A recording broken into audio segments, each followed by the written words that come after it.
Hey, everybody, welcome to once again another episode of This Week. And let me tell you, what a week it has been. We're back. It's hard to believe that this is our last episode in August. We will be into September next week, and it's exciting if you love fall, and I do love the fall, so it's exciting. Also, it means as well, usually it means the market gets a little bit more active. So that is a fantastic thing. And I see there's people here already just starting to pop off in the chat. So be sure if you're here and you're watching, pop off in the chat, throw your questions up, your comments, and we'll get to everything before we're done. Those of you who, of course, are watching this on the replay, big, huge shout out to you as well, because you guys make up about 75% of the total viewership. So without you guys, well, you know, our total viewership would be a lot less. So we'll just leave it at that. All right, let's quickly say hi to a few folks in the chat. We got Vic in the house. He started before it even started. 5 thumbs up. And live stream not even started. Well, it has started now. I actually started about 15 seconds early today just to see if I'm catching people off guard, which I may have, which is great. Anyway, Vic, you normally come in towards the end and just miss out. So it's fantastic that you're here nice and early.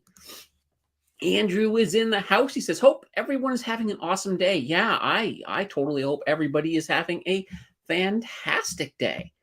Vinit is in. Wow, Vic made it early, and me. Holy banana bread. I was just, yeah, this is just awesome. Malik 784 is in the house. Hey. And Stan is having a good day. We've also got the friggin' Oracle in here with hey, Candace and everyone.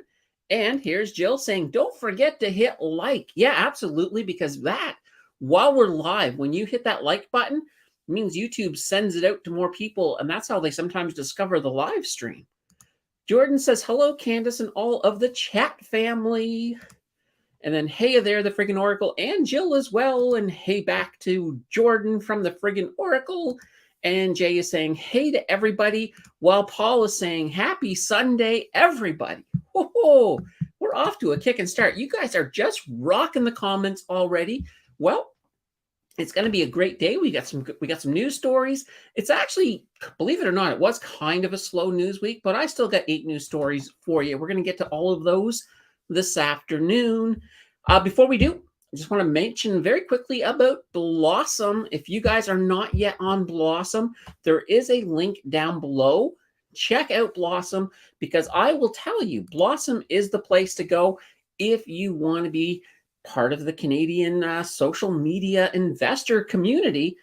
They have a whole bunch of people there. All the YouTubers are there. You can talk to us. You can look at our portfolios. You can see what we're doing. So it's definitely really good. And just give me a second here. Let me pull that link up, and I'm going to just drop it in to the chat. There we go. There we go. So that link should be coming up for you guys pretty darn soon. All right. Let's get to our first news story. So very quickly, we'll get our first orange up there and highlighted. So more rate hikes on the way. Holy banana bread. Have they not hiked us all up far enough? But apparently there may be some more. Let's take a look at this here. In Canada, we've got a couple of things. We have the July labor reports. So they came out. Now, they've said that we've shed 6,400 jobs in July, and unemployment has been up for the 3rd month in a row. This is good. This is helping us, maybe get a pause here in September. And I think we will see a pause in September. Now, there is still some data to come out, such as, for example, the GDP is coming out. So, and that's on next Friday, on September 1st. We will have our GDP drop. So if the GDP is still looking strong, though, that can push in favor of a rate hike. So we'll have to see how that's all going to pull together. Now, down in the U.S., different story. Good old Jerome Powell, he was at the Fed Symposium in Jackson Hole on Friday, and he's basically coming out saying that inflation is still way too high, and that the central bank is basically prepared to raise interest rates further if needed. Does that mean that their next their next meeting will be a rate hike? Hard to say. There's more data, CPI data to come out before then. Now, with them, their next rate decision is also in September, but much further in the month. I believe it's on the 20th. So we'll have to see how that's all looking out. Let's see here. And we have Lisa in the house. I always want to say Marie, and I don't know why, but Lisa is in the house. Now, Vic is saying the GIC at 6% at Tangerine, 1.5 years. So maybe Uncle Tiff will raise. It's hard to say. I think we may see one more with the Bank of Canada. I don't think we'll see it in September though. Vaughn says, good day all. And Wayne's in the house. Jackson Hole, my favorite destination on the way to Yellowstone. Yeah, good old super volcano there at Yellowstone. But luckily, the chances of that blowing are less than us seeing another rate hike, apparently. Enid's in the house with a good afternoon. Good afternoon, Enid. It's always good to see you. Vic says, Papa Powell and Uncle Tiff, what a nice family of bankers, except crushing our mortgages. Oh, yes, absolutely. The good old banks and the Fed. They certainly do like those rates nice and high for us. And unfortunately, there's a lot of people, and it's not even that the rates are high. I think it all boils back to the fact that, at least in Canada, the Bank of Canada, first of all, said, oh, don't worry, the rates will be low for a long time. And then Trudeau and the Liberals parroted the exact same thing. And so people got themselves overdebted thinking, okay, well, I can handle it because they're low rates and they're going to be low for a long time. But, well, it turns out that was all based on faulty information back when they thought inflation was transitory. But of course, it was not. Now, all of us on YouTube, we knew it wasn't transitory, but, they didn't ask us. So what can we do? Now, let's see here. Vic says, y'all heard you can negotiate GIC rates. Looks like we need money or to be the VIP. Vaughn says, what is your view for the next few months? Which sector or sectors are set up for an upswing? Oh, that's a really good question. I think every sector can be good.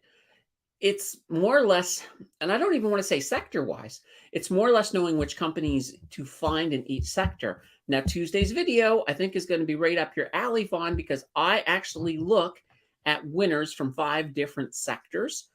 Now, one sector I am pretty bullish on right now is the materials sector.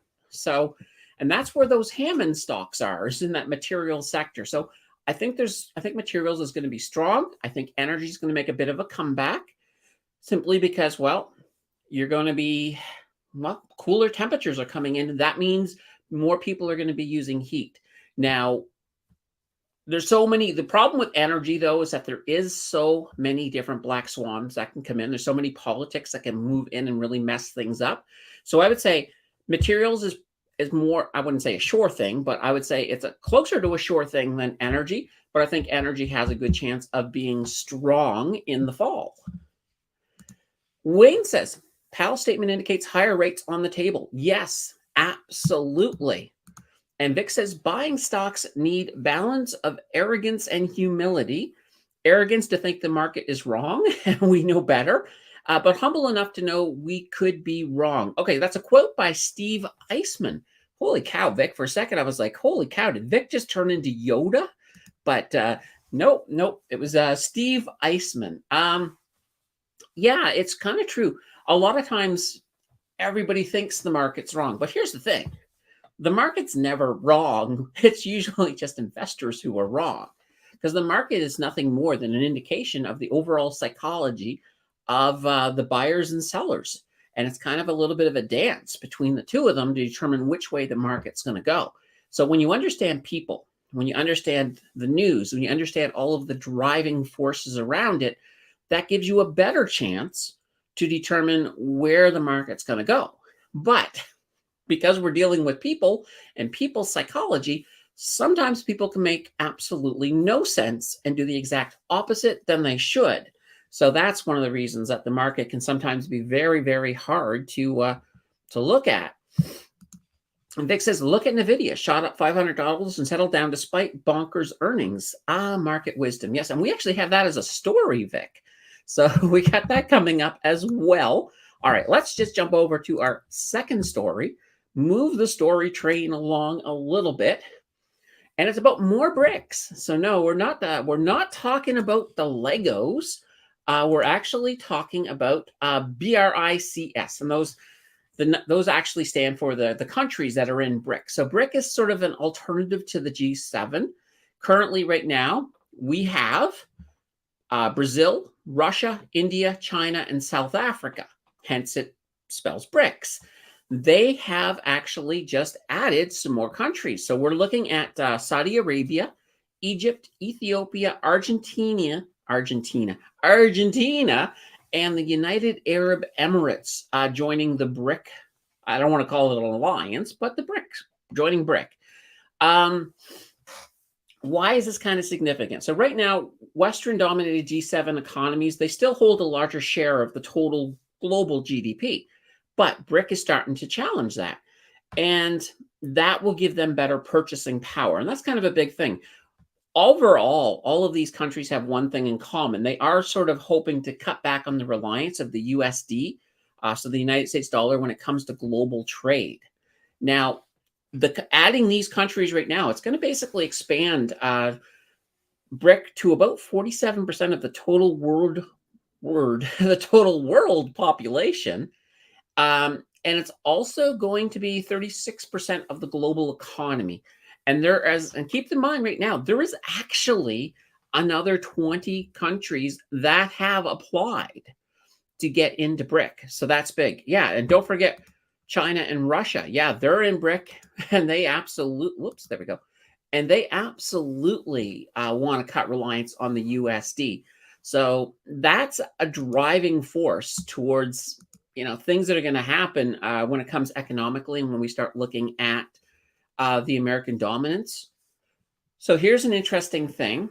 So from 1999 to 2019, 96% of trade in Americas and 74% in the Asia Pacific was completely denominated in the USD. And that is part of the way that the US has managed to maintain their status as the world's most valuable currency. So this is being challenged. So just sort of watch. This is kind of a story that I think is evolving and will continue to evolve. It's not going to happen overnight, but it can certainly impact. Now, if it were to impact the price of the US dollar, keep in mind when the US dollar goes down, it means the price of oil and the price of things like anything priced in the US dollar will go up. So things like Bitcoin and different cryptocurrencies.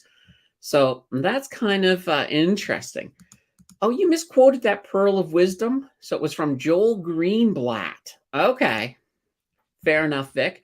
And the story that you've already sort of talked about, we'll just jump over to that very quickly. So Nvidia had a fantastic earnings. Now their shares rose. Interesting, before they even opened the next day, because they basically released their earnings report right after close. So right after close, they shot up about 8%. In total, they shot up 11%. Now here's the thing, and this is bonkers, as Vic had said. They actually doubled their revenue, from last year. So they doubled their revenue. That is huge. Now, why is it? Well, a lot of it is that AI boom. So ChatGPT and other chatbots, they're all using NVIDIA's processors. And that's where NVIDIA exploded. So they're basically, if there's a high winner of the AI boom, it's NVIDIA. Give them the crown. They deserve it. There's been a lot of rumblings that this could even spark another pump in the NASDAQ. So we'll have to sort of watch that to see whether or not that happens. But that's kind of huge. And let's see, Wayne says, the USD will continue to remain the world currency for some time to come. Yeah, absolutely. Like, I don't think even no matter how big BRIC gets, I don't think it'll happen overnight. I think this is kind of a long, like we're talking like, it'll take decade after decade for there to be a lot of changes. So let's hope. Do you know anyone who got hit for day trading in a TFSA? I don't know anybody personally.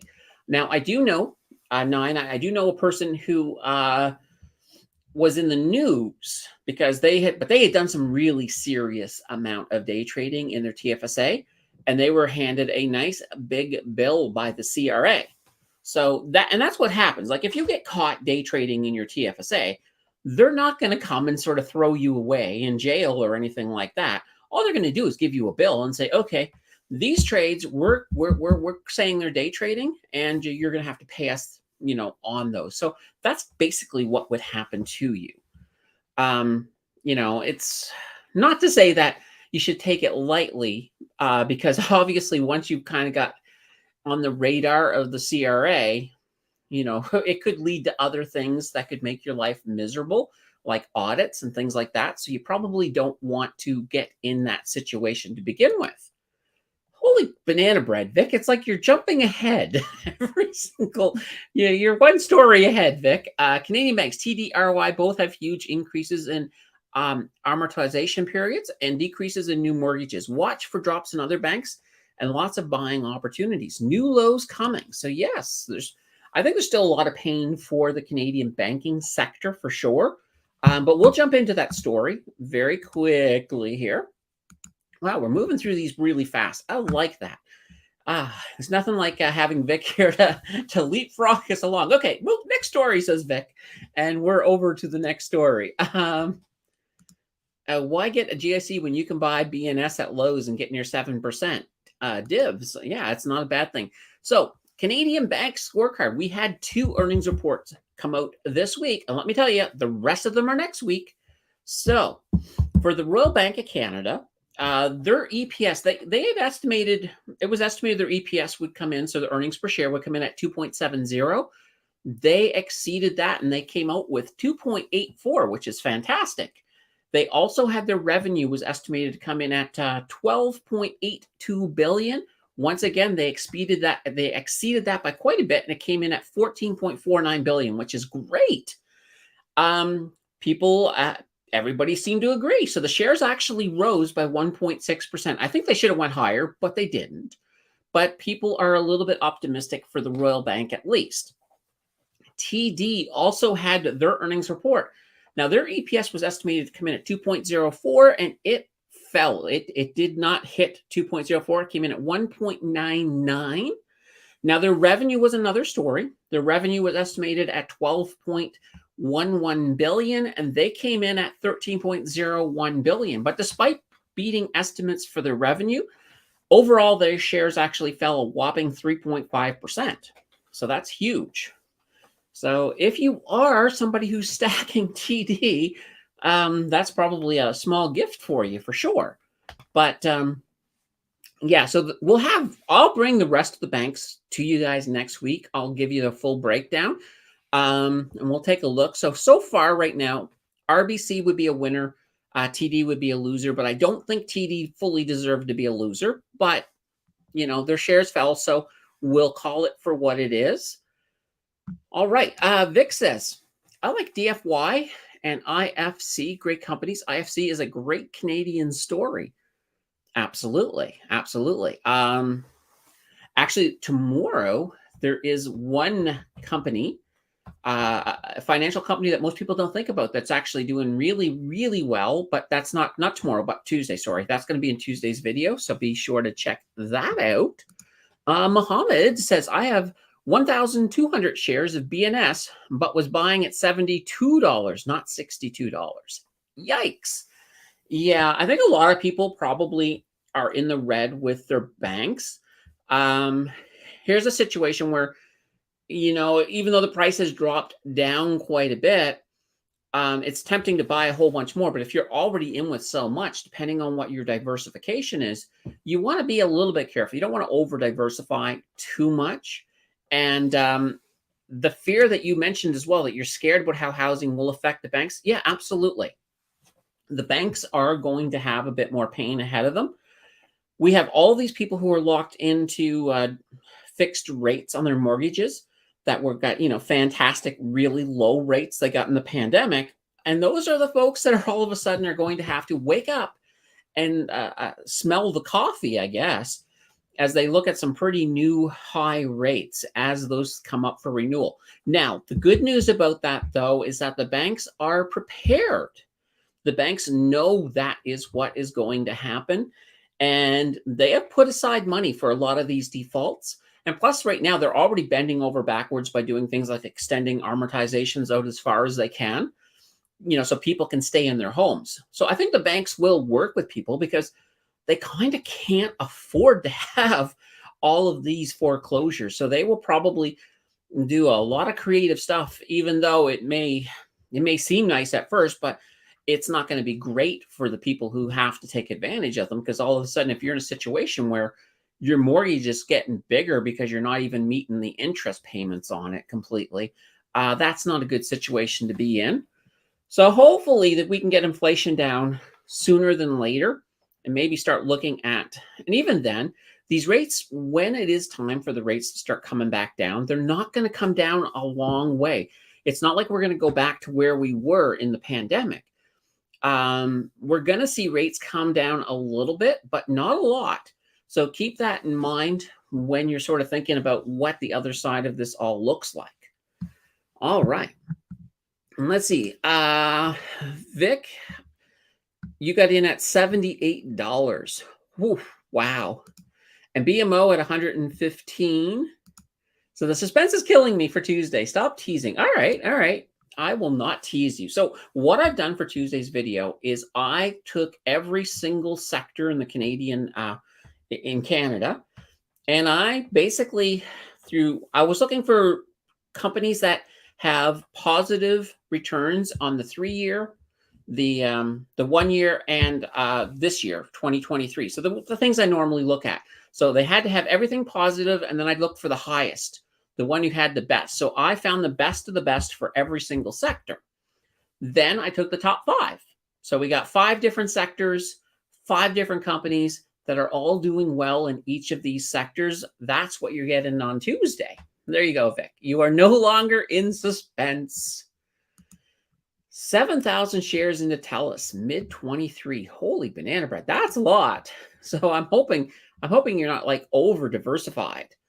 But you guys know me, I really love diversification. Like, I try to keep most of my stocks down to 5%. But mind you, in my new 0 to 100K challenge, none of them are close to 5%. It's going to take a while to get that as we sort of build into it. Speaking of that challenge, Thursday is the second video in that challenge, because guess what? The end of the month is here.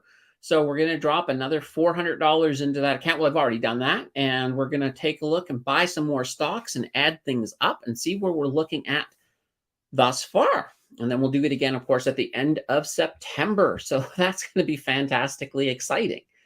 All right. A 9 says, I sold out of these cash ETFs over 30 days ago, my TFSA.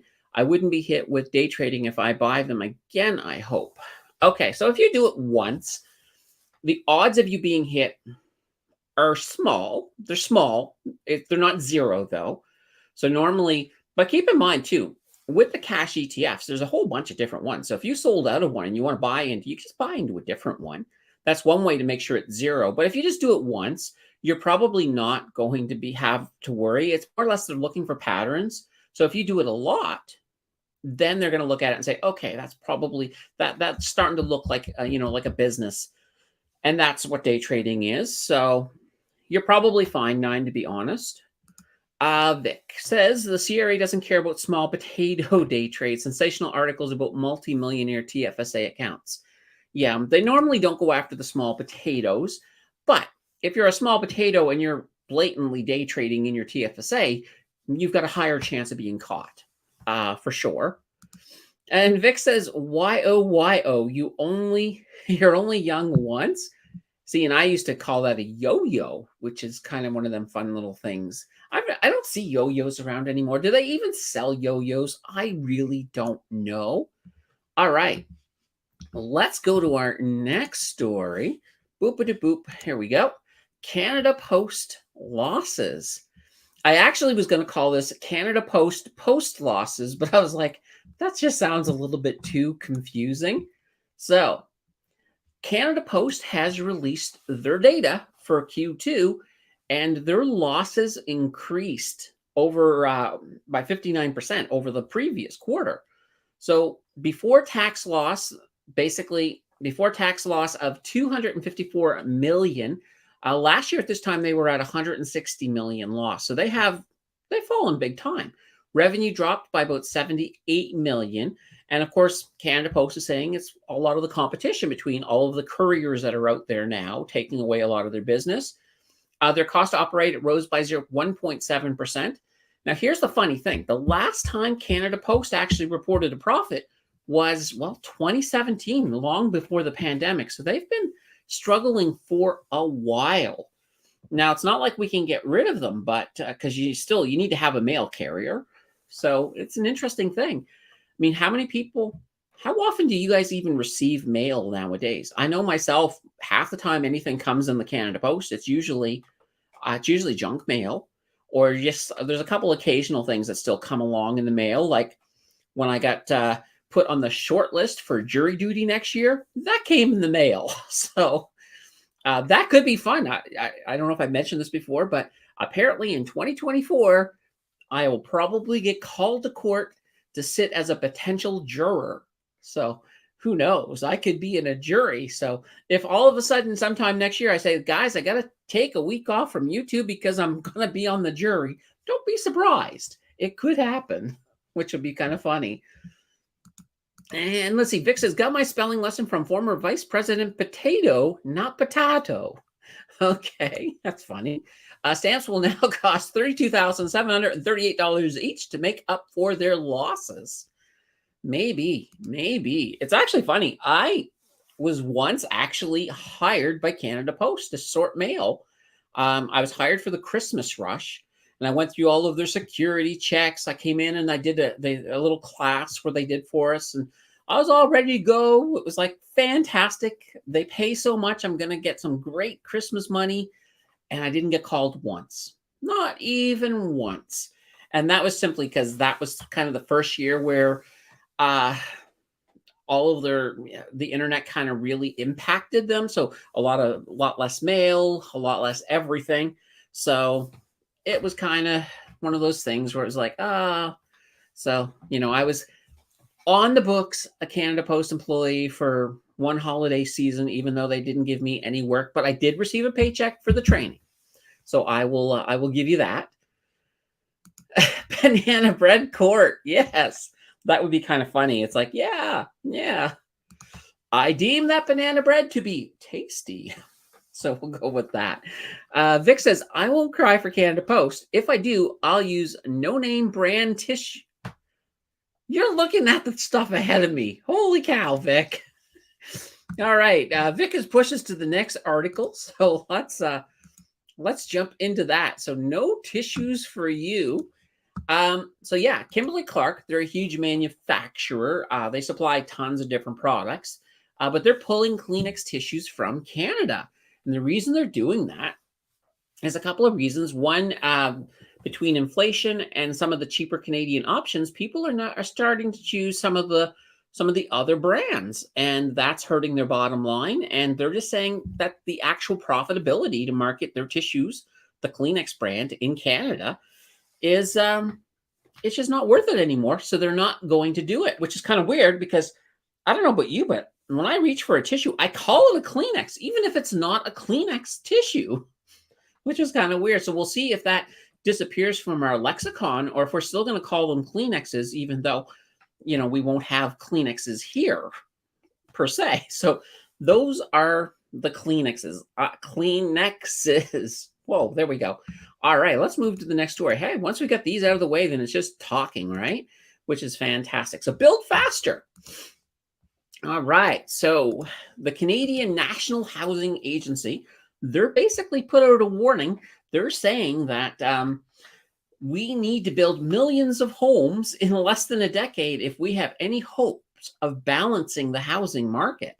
So last year, the same group, so Canadian Mortgage and Housing Corp, or sorry, that's a slightly different group. The Canadian Mortgage and Housing Corp, they basically said 5.8 million homes would need to be built by 2030. And I think we covered this before, to restore housing affordability for, your typical Canadians.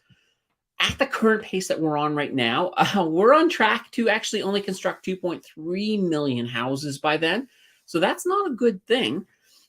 In the immediate term, so high interest rates are weighing heavily. So they're thinking high interest rates are affecting that construction industry. There's also labor shortages and a lot of outdated construction practices, as well as a lot of just red tape and regulation that's all causing bottlenecks, which is why we are not hitting the numbers that we should be hitting. And Vineet says, I heard the bleaching Kleenex was creating cancer. Is it possible? Well, anything. I haven't heard that, so I don't know. But I think everything has a chance to create cancer to a certain extent. Bleach, sure, why not? Hopefully, I mean, yeah. I mean, if you're depending on what you're doing with your Kleenex, I mean, well, if you have if you're exposing it to the inside of your nose, for example, I suppose some bleach could perhaps get in there, but this I don't know. I honestly don't have a clue as to whether or not it's creating cancer, but yeah, anything is definitely possible. I'm still going on pandemic toilet paper that I stocked up on.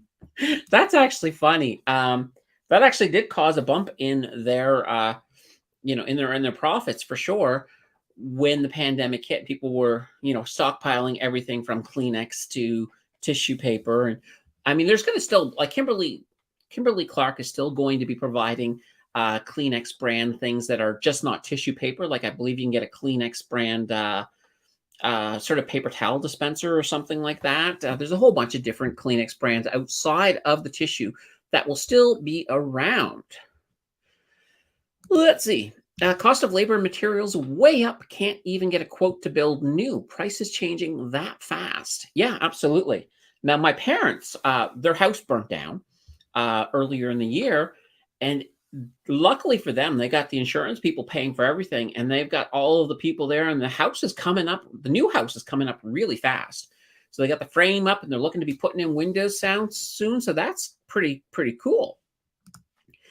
Vic says the chemicals in his cigarette can cause cancer. Yes, they can. They're called carcinogens for a reason. Vic, you need to stop that. You need to quit.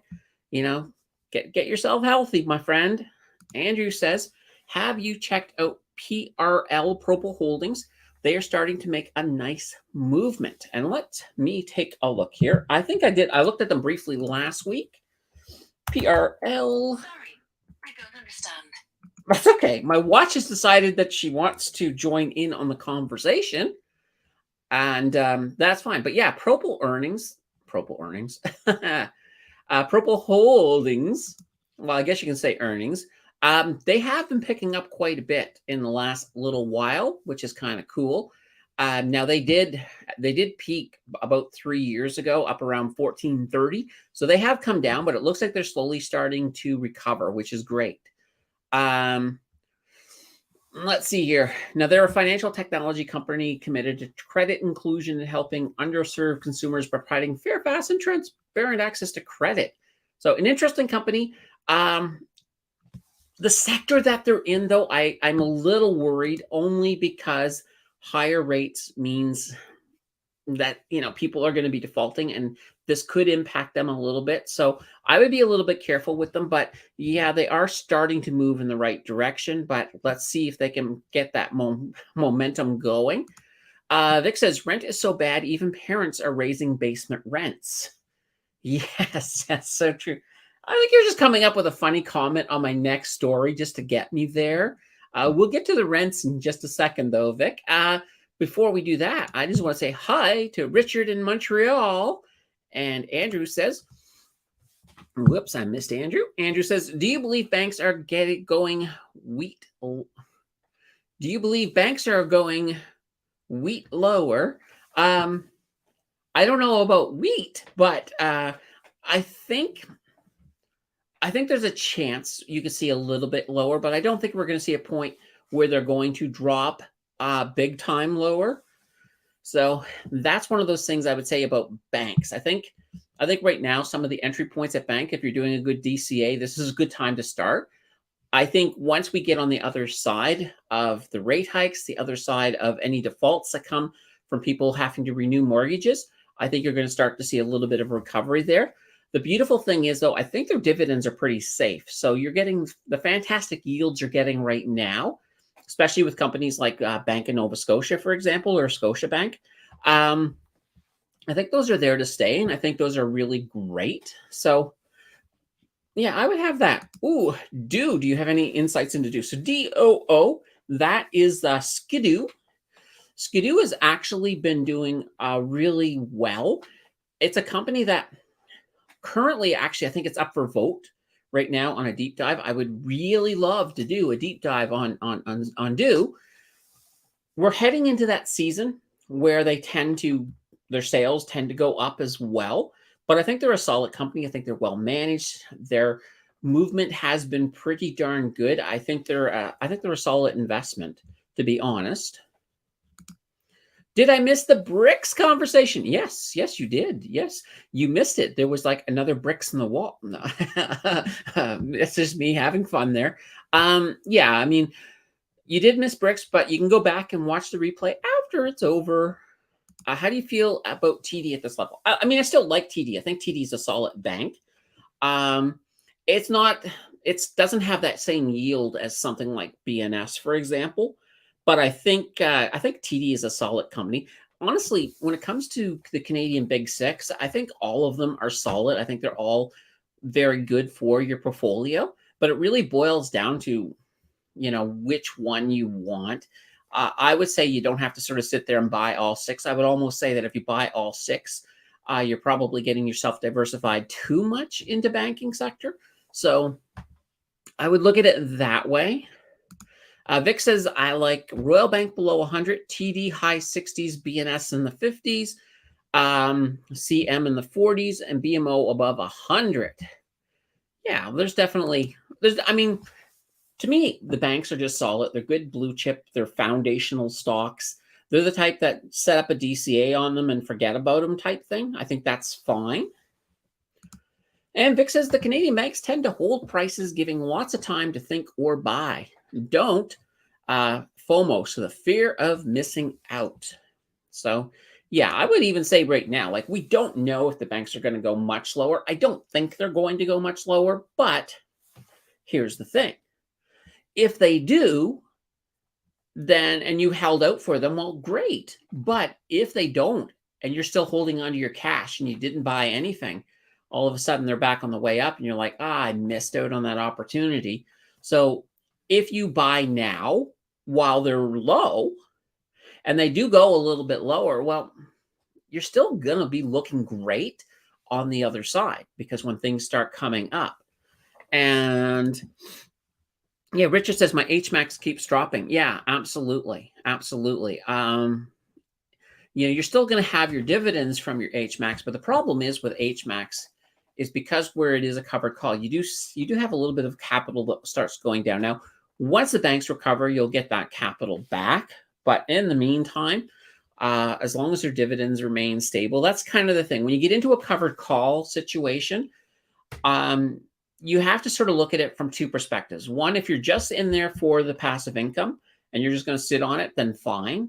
But at the same time, you also want to make sure it's not a situation where they keep lowering that the dividend, as long as their dividend seems pretty stable. And Hamilton tends to be pretty good.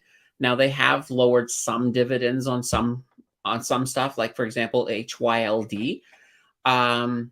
But as long as it's still in an acceptable range. But when you think about the actual capital that you're putting into it, there's a good chance that's coming down, unless, of course, the asset turns around and does things. So, for example, with Purpose and YTSL, that did great up until, of course, the last earnings call of Tesla, when they kind of tanked Tesla and it tanked YTSL. So that's not a good thing. Let's see, TD did great, but still dropped 2%. Yeah. Well, TD did miss the earnings per share. Let's be fair. They missed one of the big ones and they exceeded one of the big ones. So that's why I think people had higher expectations for TD just off the bat. And I think that made people a little bit nervous. Now, Andrew says, everyone rags on BNS, but they have a great total return, and now is the time to buy, not when they are at their high. Yeah, exactly. Scotiabank is a solid 6. So I've heard people say, oh, well, they're just going to go right down to 0. No, they're not. They're a big 6 bank. They're not going down. We don't have the instability in the banking sector that they have in the US. And even in the US, most of the instability, it's not their big banks. It's in the more regional banks. So, if you have a bank that's only available in Maine, those are the ones I might be a little worried about. But, some of the bigger ones like Bank of America, I'm not going to be worried about. Same idea here in Canada as well. And exactly, BNS has a good yield as well. And I missed here, Vic. Vic said, I felt bad about missing out on banks after March 2020, but may get another crack at buying. Let's see, I think HMAX cut their dividend recently. Oh dear, I missed that if they did. So I'll have to look into that 9. Agree, Andrew, BNS is decent. I'm waiting till Friday. May build slowly, but I buy broad lot at a time. Okay, so you buy a lot at a time. Wonderful. And this is the thing. Keep in mind with covered call investing. And I've done a lot of videos on covered call investing. You can get some really great returns, but they're not super great returns. They're great for when you're looking at passive income. They're great. Awesome. We got some good passive income coming, depending on what your investment goal. For example, if you're at the point where you're retired or about to retire and all you're really looking for is you're not looking for that growth anymore, you're just looking to stack that passive income so that way there you can get a big payday every month out of your TFSA, and you're using that as a way to not have your OAS affected. Well, more or less your GIC. If you're on a GIC, you don't want that affected. So that's usually where that will come in. A lot of times when you're older and you just want it as an income, that's kind of cool. That's perfectly fine. But if you're a younger investor and you're trying to just grow things overall, covered calls are not where it's at. Where it's at is your total return. Looking and seeing what is my total return. So that's share price increase plus dividends. Put those together and you can get some crazy high numbers, which will make a lot of covered calls look like they're child's play. Now there's the occasional covered call that comes in and has a crazy rate, but a lot of times the really crazy ones, they end up cutting those rates after time. So keep that in mind when you're looking at returns, like where your goals are, where your investment strategy is hugely important. Andrew says, I hear they set up for lower interest rates. In some cases, some of them are, depending on what we're looking at. Now, Jizzy says, Horizon S&P 500 ETF does not pay any dividend reinvested. It's a good idea to buy stocks with no dividends so that you don't have to pay dividend tax if TFSA is full. Okay, there's a few different ways to look at this. If your TFSA is full, there's a few different options that you can look at. And let me see here. Here we are. First of all, you've got your RRSP, so that's something you can certainly put into. If you qualify for a first home savings account, you can certainly open up one of those. That's another area that you can put some stuff into to grow. Outside of that, when you start getting into, you've got nothing left, all you got is really a personal account at this point. It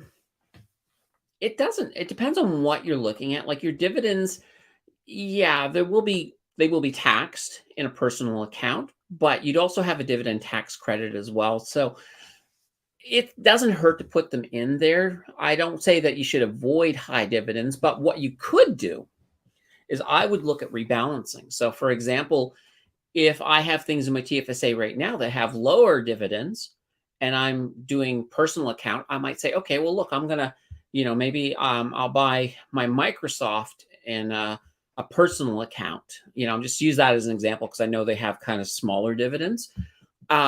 And then put my higher dividend stuff into the TFSA. So in a case like that, what you would have to do is, of course, you'd have to sell the Microsoft within the TFSA and then buy the other thing and then buy it outside in your regular account. So with the new money that you brought in. So that's just a couple of things that you can do. But I mean, it still makes sense to invest. And depending on what your goals are, I mean, if you're lucky enough that everything is completely full, there's other ways that you can do investing to, to try to minimize what you're paying in taxes. With dividends, it's a little bit harder to sort of minimize that. But if you're only paying a portion of the dividend in tax, the big thing is the capital gains will be the big things that get you when you're in a personal account, and that's easily handled if you want to use tax loss harvesting, for example. That's a good way to get around that. All right, Vic says, I love Horizon Corporate Crash ETFs to minimize taxes by not paying dividends. Yeah, there's different ways you can do it. Yes and no, depends on the province you're in, because is awesome with divvies. BC is awesome with divvies, yeah. And let's see, if my TFSA is full, why would I buy high dividend stocks, as I would lose 15% on tax? We don't have to. You don't have to buy high dividend stocks. I usually advocate for total return stocks, but there's nothing wrong with stacking your personal account with, stocks that are high on growth. And even if they do have, because when you're looking at no dividend stocks, you have a limited amount. Some of them will have very, very small. So for example, less than 1%. And in a case like that, personally, I don't care if I'm going to pay. If I'm making a tiny, tiny sliver of dividends on something that I'm really focusing on for the growth side, I'm not going to be too concerned about paying 15% tax on pennies. So it's not a bad thing. All right. Broad lot typically equals 100 shares. Okay. BC taxes, divvy's weird. You may end up paying less tax. Interesting. I'm still paying $9.95 per trade, just supporting my big nasty bank, which I hate as a customer but love as an investor. I hate paying commission on trades. Wayne says, Vic, board lot. Okay. Wayne, correct me if I'm wrong, but back in the day, that's how I call in an order to a stockbroker. No add lots or particular shares back then. Going back to the good old days. Vic is coming to Ottawa. Pick me up at the airport so I can visit you and Jill. Promise not to smoke in your place. Oh, yeah, pick you up with what? I don't have a car. I can piggyback you maybe. Can you put non-registered dividends into an RRSP or FHSA? Yeah, I mean, you can put anything you want into your RRSP or your FSHA. The beautiful thing with the RRSP is it just doesn't matter what anything you throw in there, whether it's got dividends not registered or not. They're just going to get turned into income that you eventually pull out later. And the FHSA is kind of like a hybrid between the RRSP and the TFSA, so it's very similar in that sense. Jizzy says, so if someone does not sell for a long time, capital tax gains could be deferred. Like S&P 500 is forever hold. Google does not pay dividends, but its future is unsure. So what you would do, Jizzy, is let's say, for example, in your personal account, you are looking at a stock and you're like, oh, I'm not really much. I don't think this stock is going to do good. I think it's going to have, I want to get out of it. So you would sell it. And let's say it's in the green. Let's say, for example, you made $10,000 capital gains on it. Well, what you would do is look at another stock that you have. For example, a stock you have that may be deep in the red. And you're thinking, okay, well, it's not, the stock will eventually recover, but here's another stock similar to that stock. They're in the red as well.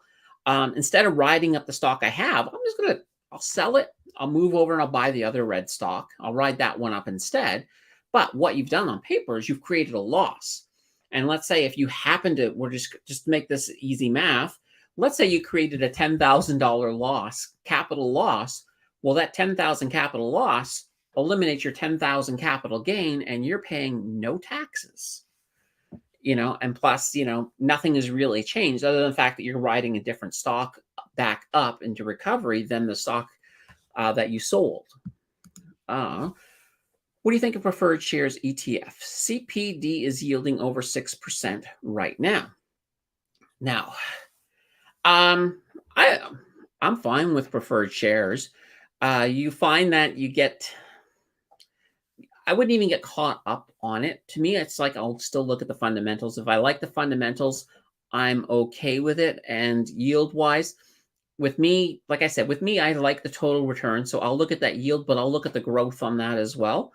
And adding them together, if I get a nice big number, then yeah, I'm definitely in there.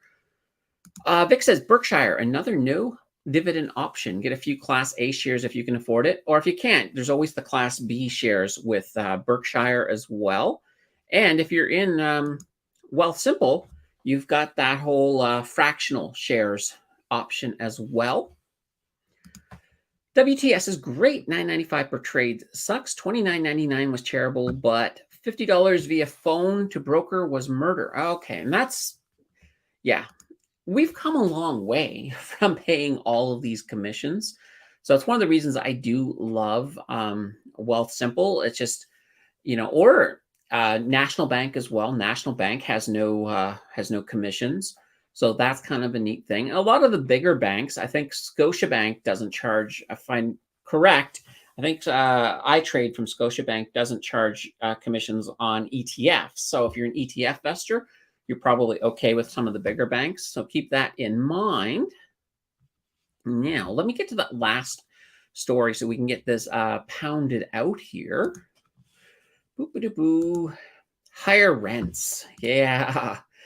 So some data came out this week from renters.ca. And so July's average rent. Now, this average covers everything. So 1 bedroom, 2 bedroom, 3 bedroom. It's just an average rate across the board. So July's average rent came in at $2,078 per month.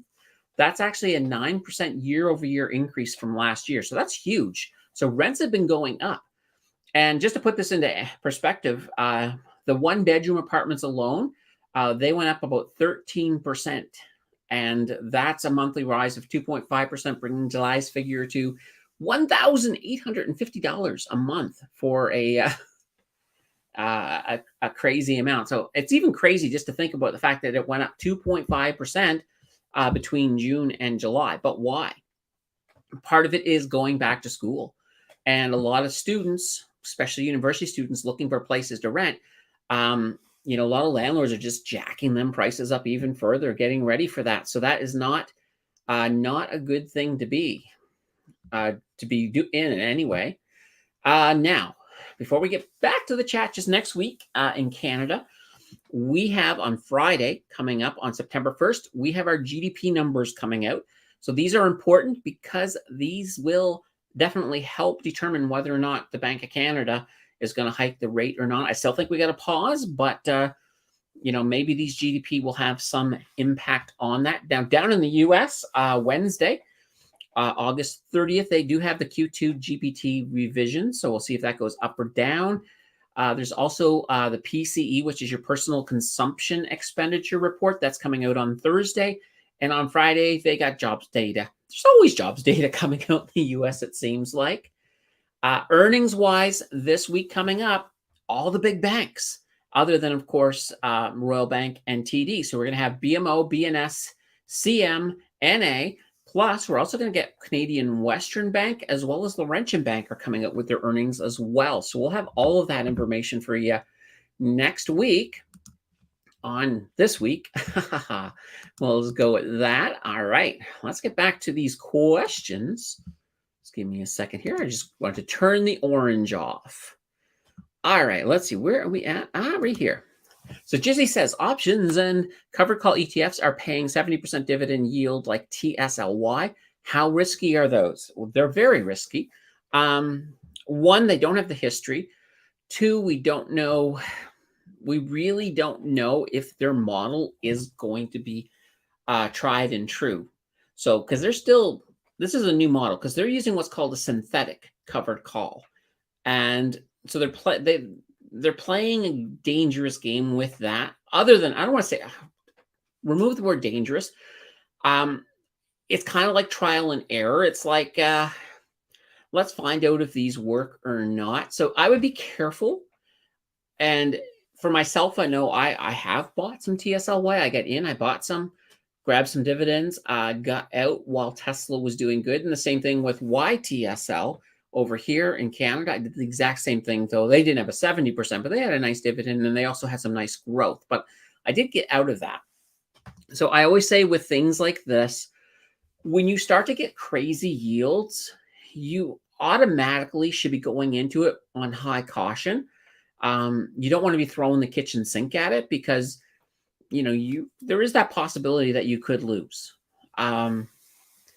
Definitely the possibility. So I would be careful, and you've probably heard this a million times, only invest what you can afford to lose, but just be careful, pay attention. And if you get a bad feeling, don't be afraid to get out. That's what I always say. And that bad feeling has saved me so many times. T investing is still $10. That's not, well, is that like $10 every transaction? I hate to think of that. It just sounds crazy. I think my rent went up during this live stream.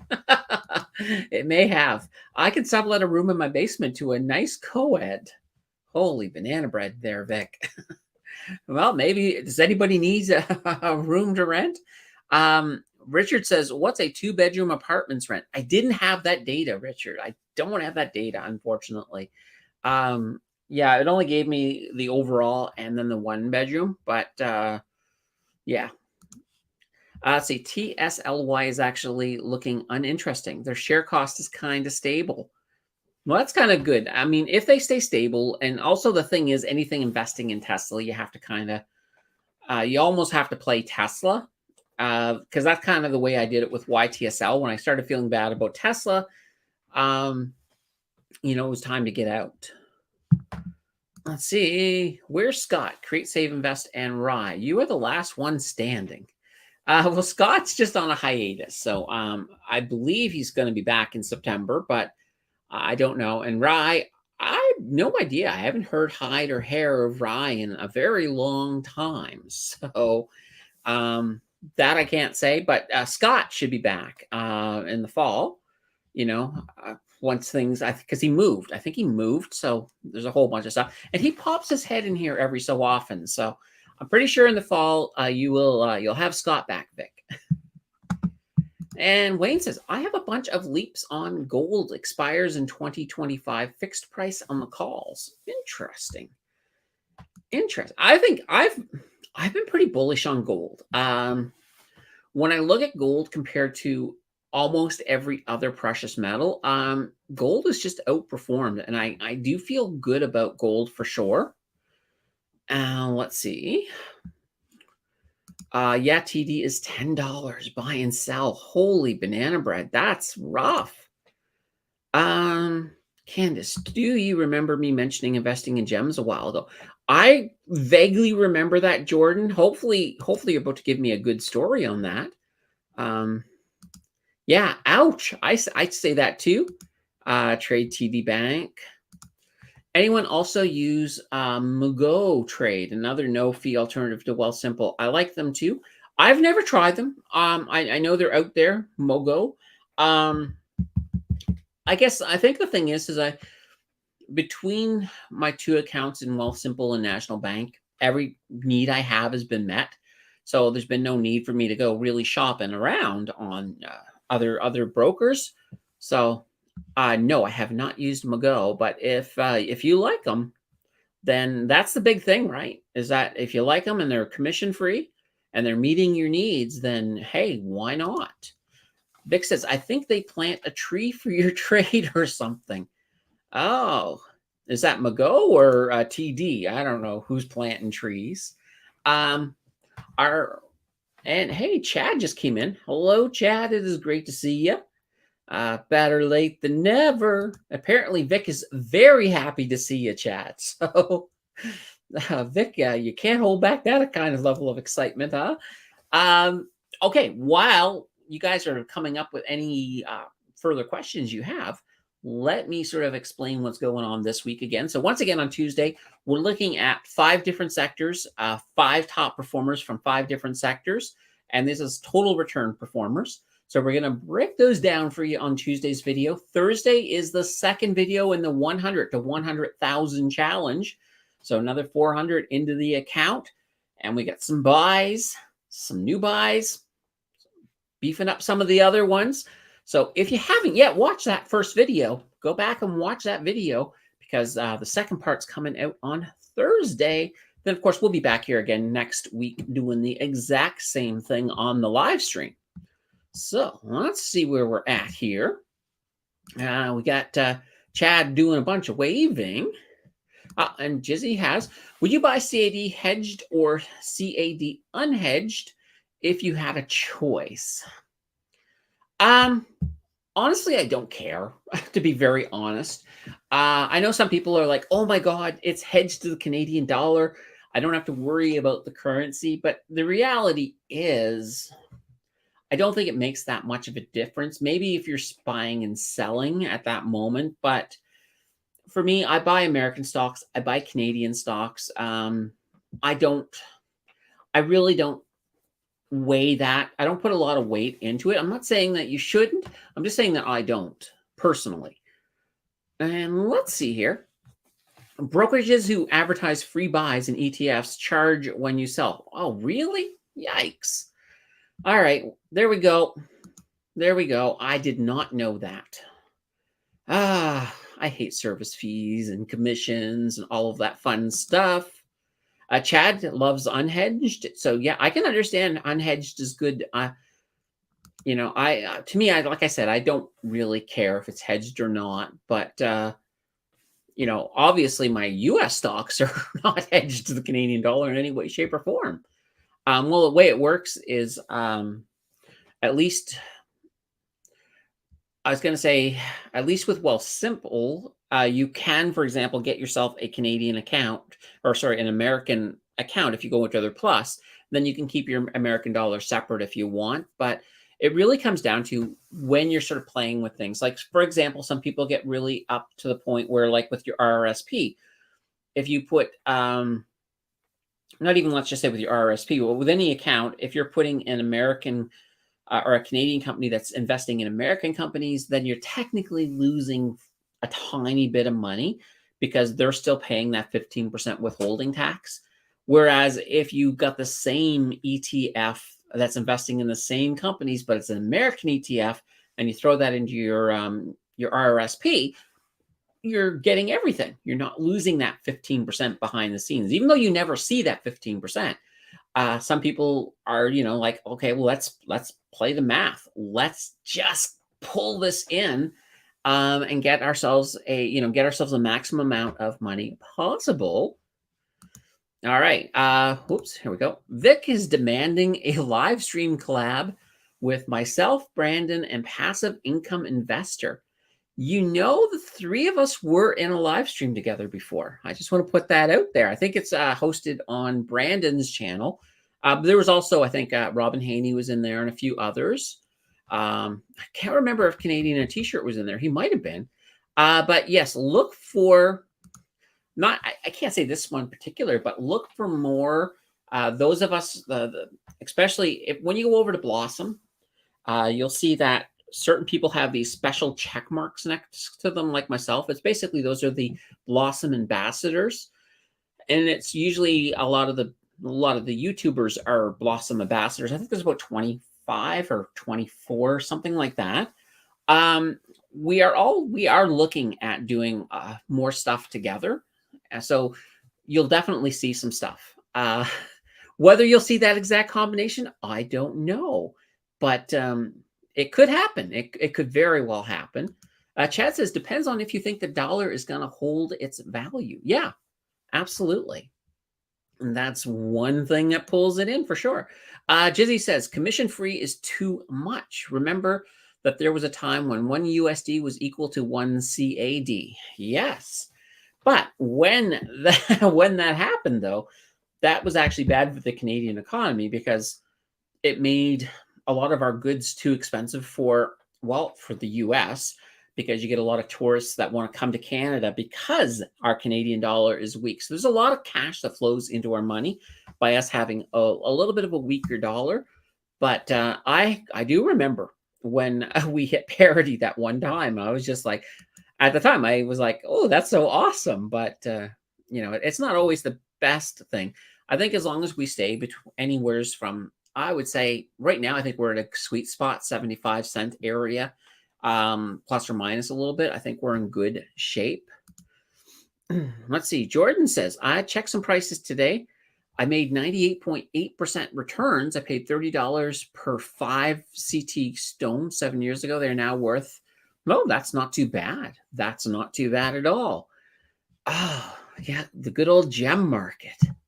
I've never invested in gems, but that makes me want to look at them. That's for sure. Andrew says BMO doesn't charge for free ETFs if you hold for more than a day. And that makes sense. Vic says maybe if oil goes up, we will once again have parity. Well, oil should go up in the fall, like I said earlier, as long as we don't get any craziness going on with OPEC. And OPEC wants the price to go up.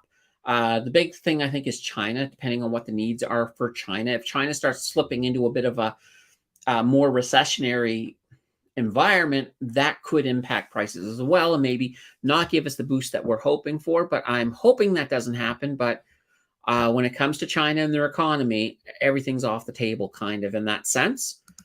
What's your feel for bank stocks in September? I still think there's pain for the stocks. I think what we're going to see now, though, is I think we're going to see them moving. I don't want to say flat. They might move flat, move up a little bit. I think they're going to stay pretty stable between now and when we start getting a lot of these rate renewals from the fixed mortgages when they start coming in. And then we'll have to sort of see how it goes from there. But I think that the bank stocks will be they'll be stable in September. I don't know if you might get a little movement up, but I don't think you're going to see a lot of movement up in September. And Vic's doctor is charging stupid fees now. Well, Vic, just raise your IQ and you won't get charged those. No, kidding, my friend. Yeah, that's crazy. $50 for a no-show and $15 for a sick note. Wow. That's well, I can understand the no-show because, when you no-show to a doctor, where you got a lot of people who don't even have family doctors, they would love to be taking your place at that. So I can understand for the no-show, but $15 for a sick note, that I don't agree with at all because, I mean, you don't want to be going to work sick because a doctor won't give you a sick note or something. I know it just doesn't make sense to me. Chad says more pain for banks as most will renew after the new year. Yes, when that renewal starts happening, we are going to see some pain. Now, they're prepared for it, so it's not going to be as bad as I think. You will find some YouTubers, I think, that will predict all hell's going to break out with the banks when this happens. I'm not one of them. I think there will be some downside to it, but I don't think it's going to be as bad because they are preparing. These people are not like stupid. They're not going to be like saying, oh, we never saw it coming. We had no clue. They see it coming. They have the clue. They're making preparations for it. They're putting aside money to prepare for some of the losses. Let's see here. I paid $15 online for a sick note to avoid $50 no-show to my regular doctor. Oh, wow. How is Wealthsimple making money with no fee structure? There's a couple of things. Okay. First of all, when the market is deep in the red, what do you think Wealthsimple is doing?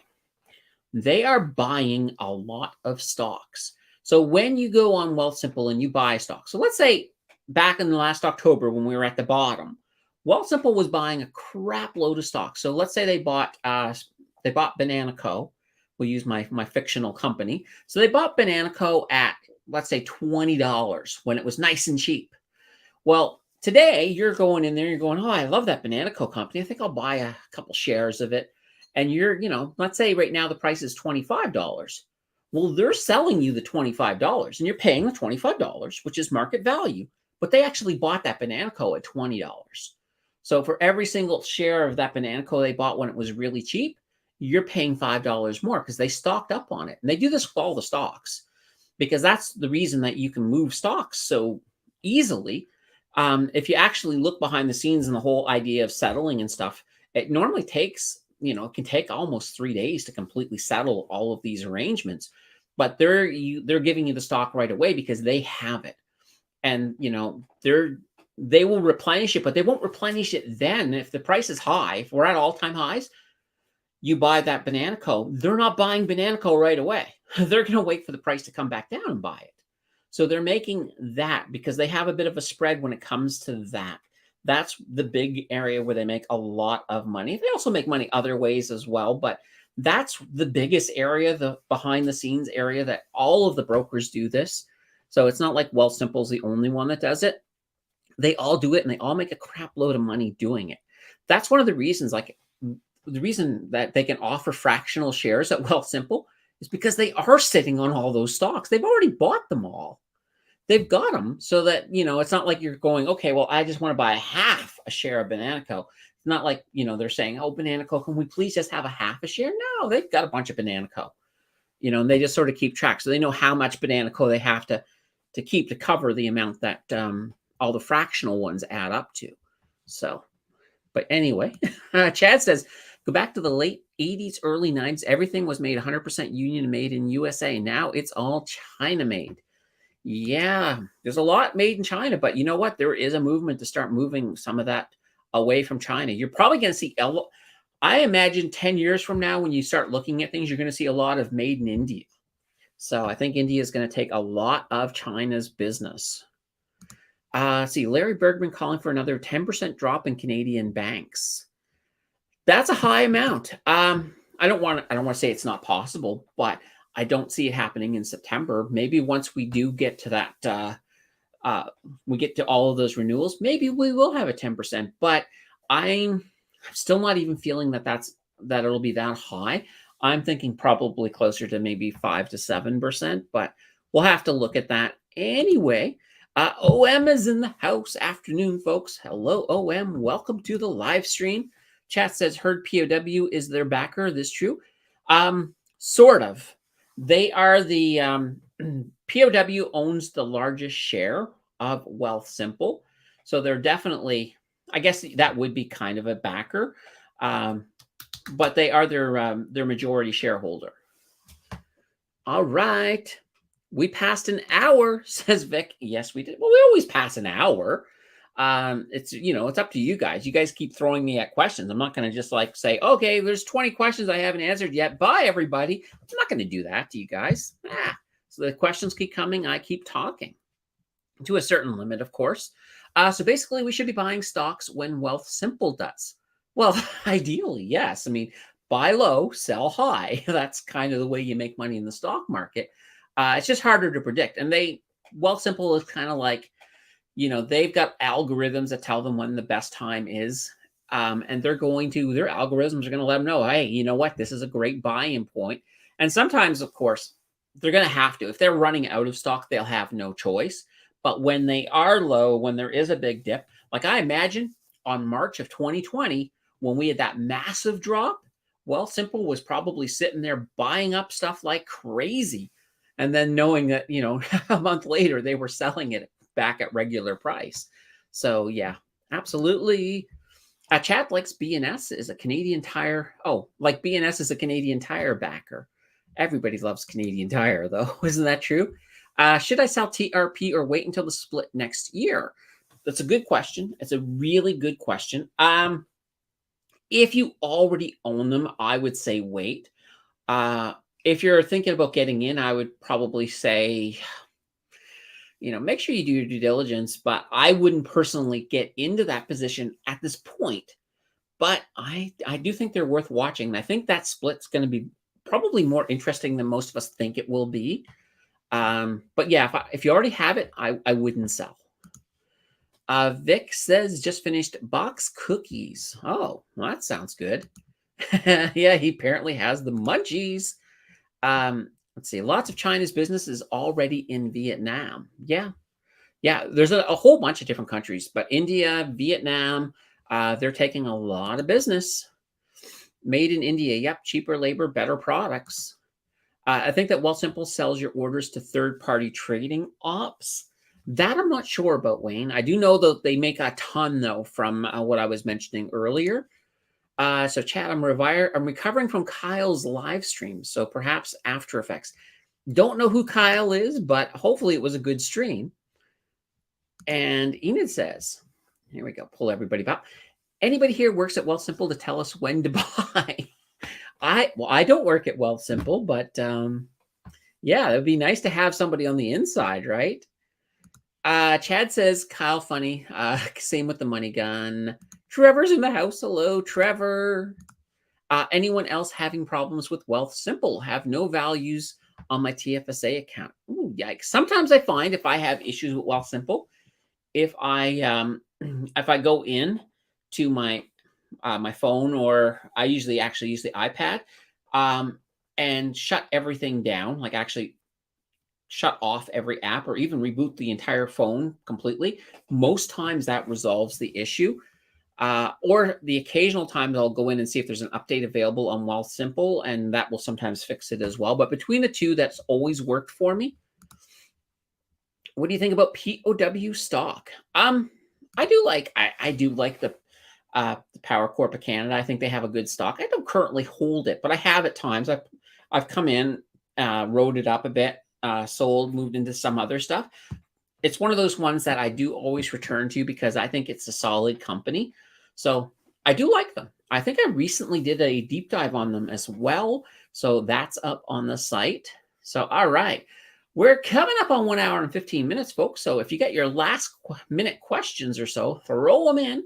Maybe you'll turn the last minute into the last 5 minutes. I don't know. It's up to you guys in that case. Let's see. Did that new update and lost all values. Deleted app, signed out, still problems. Eek. At that point, if you've done all of the normal troubleshooting stuff, I would try. Well, one, you could go onto a desktop and you can access it there, and that should be fine. But the other thing too is if nothing is working, you could always look at uninstalling the app from your phone and then reinstalling it completely. Then see if that works. If that doesn't work, I would then even contact them and say, look, this is what's happening. And yeah, you're very frustrated about it. So that is definitely an option as well. Keep that in mind. All right. Let's see here. CPX. Yeah, I mean, CPX, Capital Power, I think they're not bad. I'm okay. Like, I'm pretty bullish on most power companies. Like, I think they're overall generally going to be safe, solid things, especially when you're dealing with utilities. You're dealing with the price of energy coming up. So that does make sense. Now with CPX in particular, I'm just taking a quick gander. Yeah, they've really made some good movements from the last 10 years. Now they are down a little bit, but a lot of energy is. I think in the fall when things rebound, you'll probably see them come back up. But they're definitely a solid company. They've got a pretty good sized dividend. So yeah, I'm okay with them, to be honest. Let's see. Do you think utilities will do well? I think utilities will do well as we move into the fall. They should be making more money. Their profits should be going back up. I wouldn't over diversify into utilities, but like Fortis, for example, is one of my favorite utility companies, and I have no intention of selling them. Let's see. It's in their back end now. Don't have computer. Okay, understandable. Wealthsimple had terrible customer service. I've never actually talked to Wealthsimple's customer service, so I don't know. Did uninstall and nothing. Yikes. Maybe Chad needs to talk to that terrible customer service. Hopefully it's better, a little bit better now. Okay, has. So that's past tense. So I'm hoping it's a little bit better now. Thinking of getting in heavy to Canadian banks. Yeah. Well, if you're looking to get some good dividends, as discussed earlier, BNS is looking really nice when it comes to their yield above 6%. So VDY, Andrew, there you go. All right, everybody. This has been great. I think we've had a pretty great afternoon. We'll be back here again next week to do it. I want you guys all to enjoy the last couple weekends of summer as we move into the fall. And if you're hey, if you're like me and you love the fall, then you're probably happy that we're moving into the fall. But we'll be back here again next week. We'll do this all over again, and we'll see everybody all over here again. Anyway, until then, take care. We'll see you guys next week. Bye, everybody.